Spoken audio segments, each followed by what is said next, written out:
नमस्कार। कैसे हैं? पढ़ाई ठीक ठाक चल रही है? सेमेस्टर परीक्षाएं हैं, चुनाव है और क्रिकेट भी है। हमें पता है कि थोड़ी कन्फ्यूज़न तो होगी, लेकिन ये बात ध्यान रखने वाली है कि हम किस चीज़ पर फोकस करना चाहते हैं या हमारा ध्यान किस बात पर होना चाहिए, ये समझना बहुत ज़रूरी है। और यही बात पत्रकारिता पर भी लागू होती है।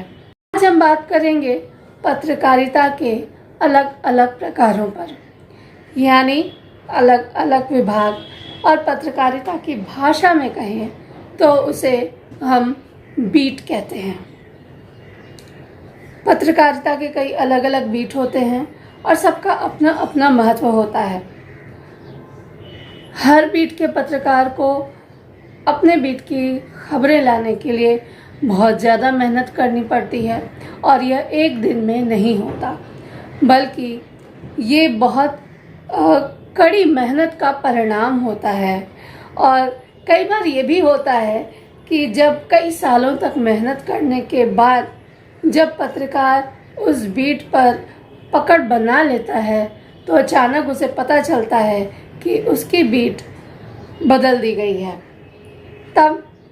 तब होती है एक नई यात्रा की शुरुआत, मगर ये काम का हिस्सा है। और अगर आपको बढ़ना है, आगे बढ़ना है, तो आपकी बीट बदलती रहनी चाहिए, आपको सीखते रहना चाहिए। वरना कई बार ये भी होता है कि जो मैंने देखा है अपने अनुभवों से कि 20-30 साल बाद काम करने के बाद भी जो बहुत सारे वरिष्ठ संवाददाता हैं वो संवाददाता ही बने रहते हैं और उसी बीट पे लगातार एक सी खबरें करते जाते हैं। हाँ, कुछ विशिष्टता अलग होती है, परंतु एक ही चीज़ को घिसने में आप नयापन कितना ला सकते हैं, ये देखने वाली बात है। इसलिए हमारा सुझाव है कि बीट बदलती रहनी चाहिए, लेकिन बहुत जल्दी नहीं।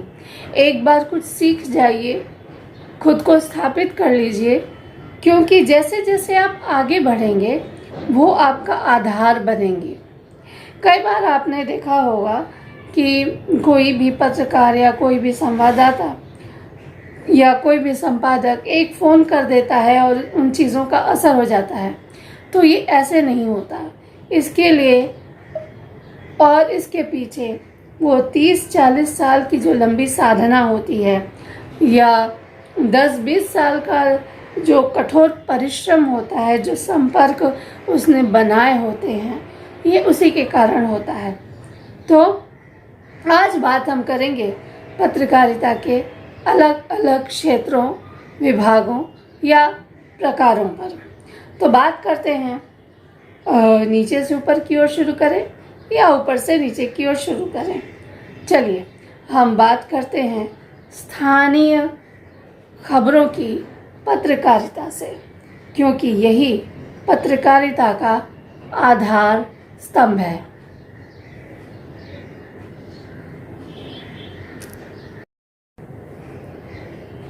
किसी भी पत्रकार के पत्रकारिता के सफ़र की शुरुआत होती है स्थानीय खबरों से, छोटे मोटे कवरेज से, जो किसी संस्था की हो सकती है। ये कोई रक्तदान शिविर भी हो सकता है या फिर कोई धरना प्रदर्शन भी हो सकता है, ये कुछ भी हो सकता है।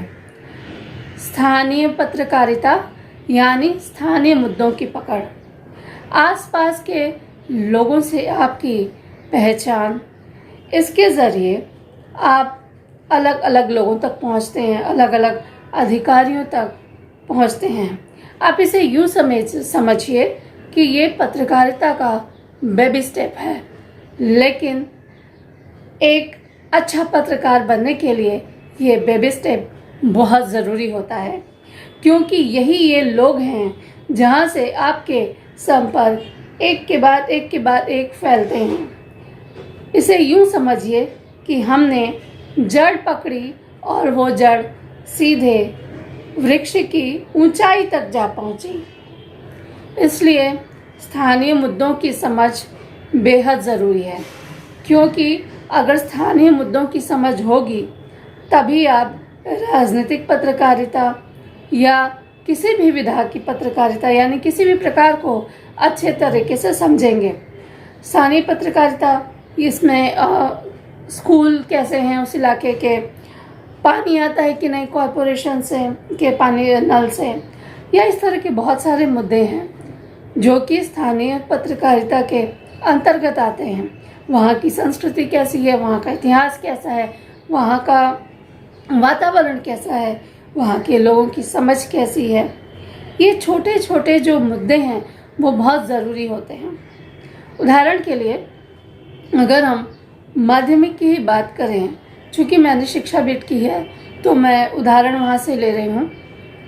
अगर मैंने वहाँ से खबर ली है और मुझे पता चलता है कि इस गली के इस बच्चे ने प्रथम स्थान प्राप्त किया है, मुझे स्थानीय पत्रकार की ज़रूरत पड़ेगी।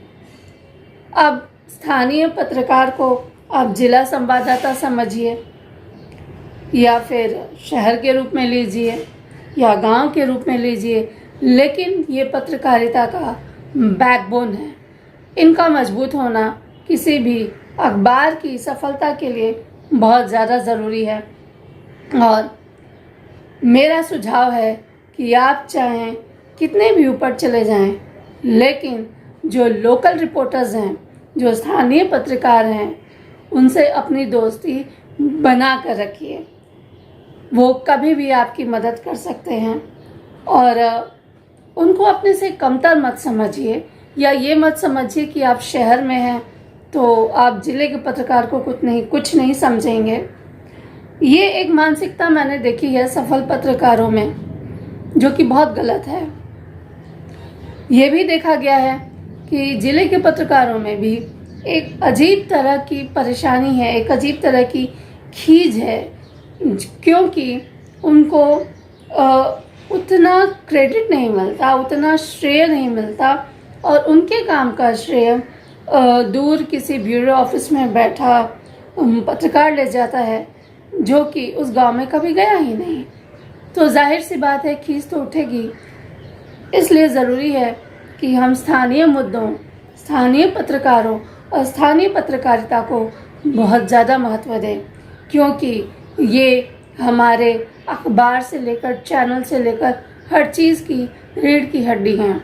खबरों को एक्यूरेट तरीके यानी सटीक तरीके से जानना है तो स्थानीय पत्रकार ही आपकी मदद करेगा।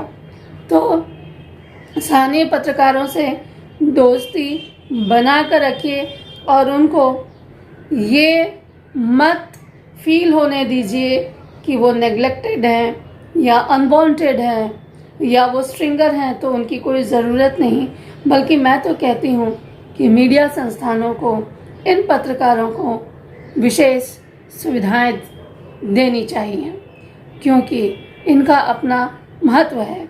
आप चाहे कितने भी बड़े पत्रकार हों, लेकिन जब आप ज़िलों में जाएंगे, गांव में जाएंगे, तो बगैर स्थानीय पत्रकारों के, बगैर लोकल रिपोर्टर्स के आप काम नहीं कर पाएंगे। ये वो लोग हैं जो आपको बताएंगे कि उनके इलाके में क्या महत्वपूर्ण है, क्या आपके काम की चीज़ है। इससे ये होगा कि आप भटकने से बचेंगे। ये भी हो सकता है कि वो आपको कोई ऐसी स्टोरी दे दे जिसकी आपने कल्पना ही नहीं की थी। तो रिपोर्टर दीदी की सीख है, कभी किसी को छोटा मत समझिए, उनकी खींच को समझिए और ये मौका मत आने दीजिए कि वो खुद को अनवांटेड या नेग्लेक्टेड समझें।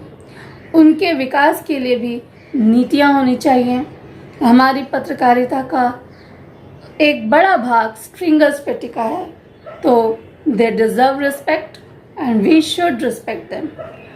लेकिन इसके साथ ही ज़िले के पत्रकारों को या स्थानीय पत्रकारों को भी ये समझना होगा कि अगर आपसे कोई मदद मांग रहा है या आपकी गलतियों को कोई बता रहा है, तो वो खुद को आप पर लाद नहीं रहा है, बल्कि आपकी खबर को और अच्छा कर रहा है।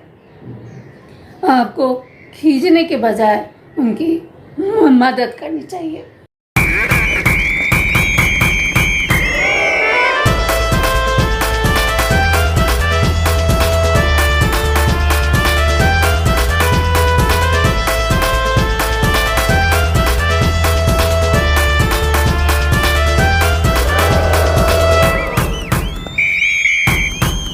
पत्रकारिता का अगला प्रकार है खेल पत्रकारिता। खेल पत्रकारिता बहुत ज़्यादा महत्वपूर्ण है, क्योंकि जितने भी टूर्नामेंट होते हैं आपने देखे होंगे, ओलंपिक से लेकर एशियाड तक लेकर मैराथन से लेकर या कोई भी खेल प्रतियोगिता होती है, बड़ी चैम्पियनशिप्स होती हैं या बड़े पैमाने पर कुछ हो रहा होता है, कॉमनवेल्थ गेम्स हो रहे होते हैं, इन सब को लेकर जो रिपोर्टिंग होती है या विश्लेषण के रूप में जो बातें रखी जाती हैं, वो जो करते हैं वो खेल पत्रकार करते हैं। और इनका बहुत बड़ा योगदान होता है, क्योंकि ये वो होते हैं जो राख में दबे कोयले में चमकने वाले हीरे को देख सकते हैं, और जब वो तराशते हैं इन चीज़ों को तो ये एक बड़ा योगदान होता है। उदाहरण के लिए हिमा दास को देख लीजिए या महेंद्र सिंह धोनी को देख लीजिए। निश्चित रूप से छोटे शहरों से या बड़े शहरों से ही जो भी खिलाड़ी आते हैं या जो भी समस्याएं आती हैं उनको सामने लाने में या उपलब्धियों को सामने लाने में, इन चीज़ों को लाने में खेल पत्रकार का बड़ा योगदान होता है। जाहिर सी बात है, आपको खेलों की तकनीकी जानकारी होना बहुत ज़रूरी है।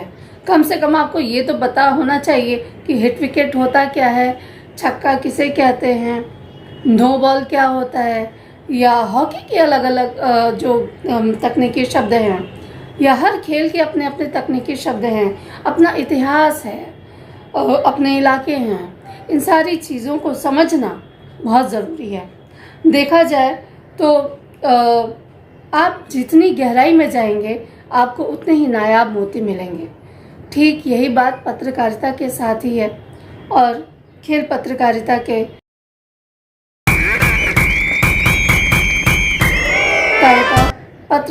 का एक बहुत महत्वपूर्ण विभाग है। दुर्भाग्यवश कहना पड़ता है कि हिंदी में अच्छे खेल पत्रकार कम ही देखने को मिलते हैं। कम से कम जो छोटे शहर हैं उसमें ना तो खेलों को महत्व दिया जाता है, ना खेल पत्रकारिता को महत्व दिया जाता है, बल्कि स्टोरीज करने पर भी फोकस नहीं होता। जो एजेंसी ने चला दिया हमने उसे लगा दिया।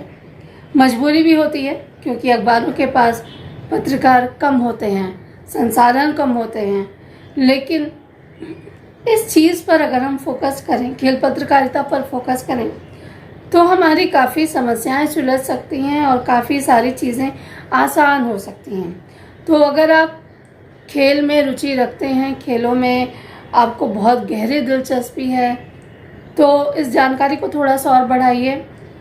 इतिहास पढ़िए, अलग अलग खिलाड़ियों से मिलिए, अलग अलग खेल संस्थानों से मिलिए।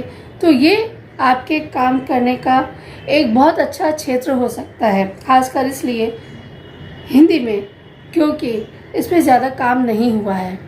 होगा कहाँ से? हमारे तो शिक्षण संस्थानों में ही, खास तौर से हिंदी माध्यम स्कूलों में ही खेलने के लिए मैदान ही नहीं है, तो बच्चों की रुचि खेल में जगेगी कहाँ से? लेकिन यही तो खेल पत्रकार का काम है, यही तो स्थानीय पत्रकार का काम है, यही तो पत्रकारिता का काम है कि इन सारे मुद्दों को सामने लाए, जिससे समस्याओं को सुलझाया जा सके। तो ये थी खेल पत्रकारिता को लेकर हमारी आपके सामने जो बात है। और एक बात आपको ध्यान रखना पड़ेगा कि हर खेल की अपनी एक पहचान है, अपना एक इतिहास है, अपने तकनीकी शब्द हैं, अपने संघ हैं। तो निश्चित रूप से अगर कोई खेल पत्रिका है तो उसमें विशेषज्ञों को भी ज़रूरत हो सकती है। जैसे हॉकी विशेषज्ञ एक और होगा, क्रिकेट विशेषज्ञ कोई और होगा, अलग अलग खेलों के विशेषज्ञ कुछ और होंगे। तो निश्चित रूप से काम करने के लिए इसमें बहुत ज़्यादा अवसर है। अब देखना ये है कि हिंदी पत्रकारिता में खेल पत्रकारिता के महत्व को कितना और कब समझा जाएगा। बहरहाल हम आगे बढ़ते हैं पत्रकारिता के अगले विभाग की। खेलों के नाम पर हम 2-4 शहरी जो खेल हैं उनको जानते हैं। क्रिकेट को जानते हैं, हॉकी को जानते हैं, और देसी खेलों में बहुत ज़्यादा हुआ कबड्डी को जानते हैं। लेकिन इसके अलावा भी हमारे जो देश में, हमारे राज्यों में, गली मोहल्लों में बहुत सारे ऐसे खेल हैं जो प्राचीन समय से खेले आ रहे हैं। उन पर भी फोकस करने की ज़रूरत है, उनको सामने लाने की ज़रूरत है। जैसे कबड्डी जो है वो भारत से निकलकर विश्व में फैल गई, वैसे ही हमारे कई अन्य खेल हैं, और इस पर ध्यान रखने के लिए प्रशासनिक संगठन जैसे BCCI है या ओलंपिक संगठन है या इस तरह के जो भी संगठन हैं, उनको लेकर भी समझना, उनके काम करने का तरीका समझना और उनसे अच्छे संपर्क रखना, ये किसी भी खेल पत्रकार के लिए बहुत ज़्यादा ज़रूरी है।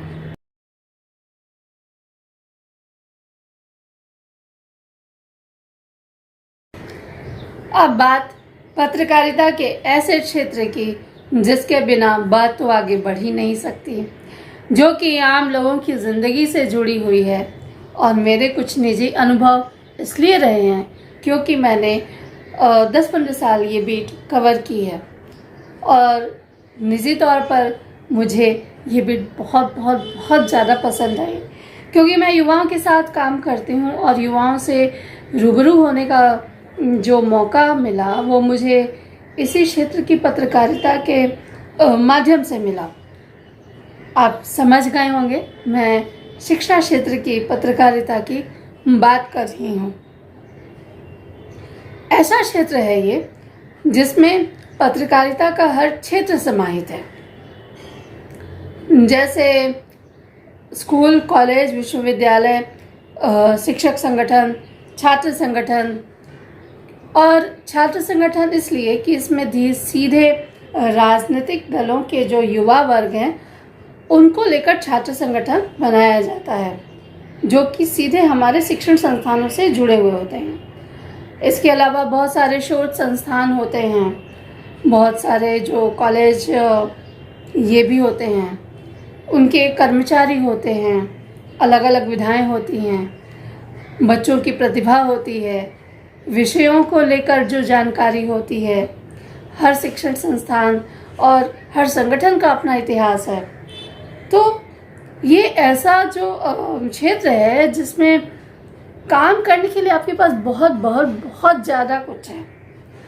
कई बार देखा गया है कि बहुत सारे जो मीडिया संस्थान हैं इतनी ज़्यादा गंभीरता से इसको नहीं लेते हैं, लेकिन शिक्षा जो है किसी राष्ट्र का मेरुदंड है। आप इसे नज़रअंदाज करके आगे नहीं बढ़ सकते। तो आमतौर पे ये होता है कि या तो परीक्षा के समय या रिज़ल्ट के समय या फिर हिंदी विभाग के हों तो हिंदी दिवस के समय, अलग अलग समय पर जो शिक्षा बीट के जो पत्रकार हैं उनकी ज़रूरत पड़ती है। लेकिन ऐसा नहीं है, काम हमेशा 365 दिन होना चाहिए, क्योंकि शिक्षा क्षेत्र का पत्रकार वो पत्रकार है जो नर्सरी के बच्चे की प्रतिभा को भी सामने ला सकता है और इंजीनियरिंग में पढ़ने वाले किसी छात्र के मॉडल को सामने रखकर उसके भविष्य को और सुंदर बना सकता है, प्रेरणा दे सकता है।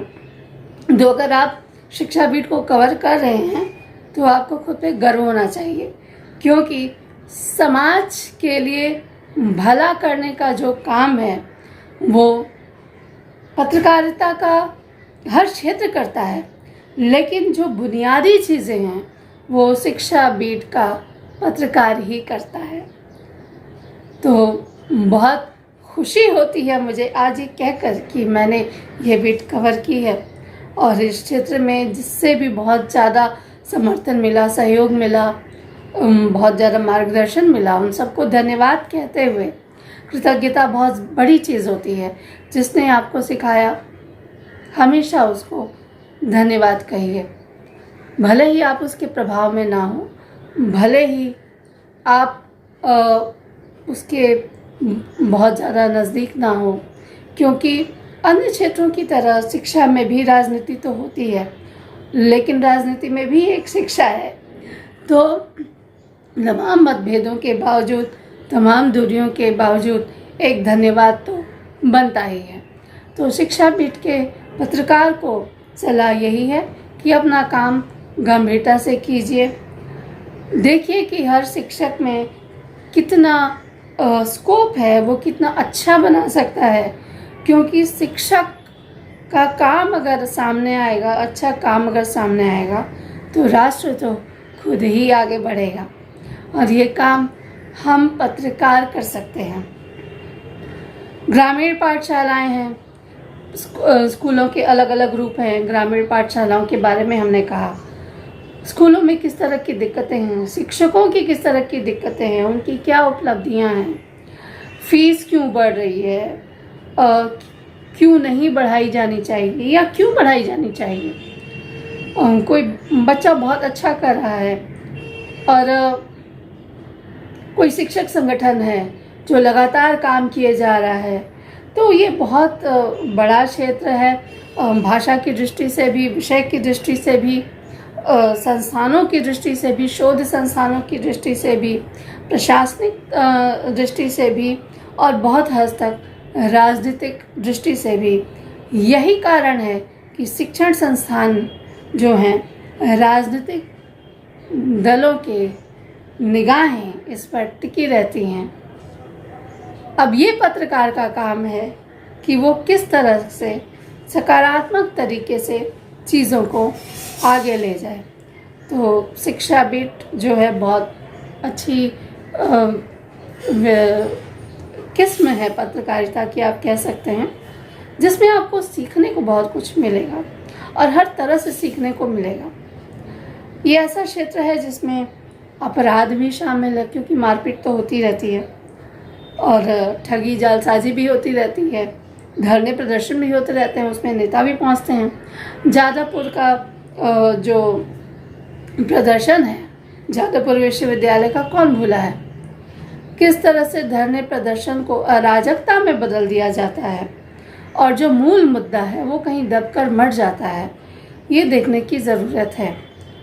जो आम विद्यार्थी है वो अपनी बात किस तरह से कहे, निश्चित रूप से वो हम जैसे पत्रकारों से ही अपनी बात कहेगा। तो ये एक तरीका है जिसके ज़रिए आप समाज को सुंदर बना सकते हैं।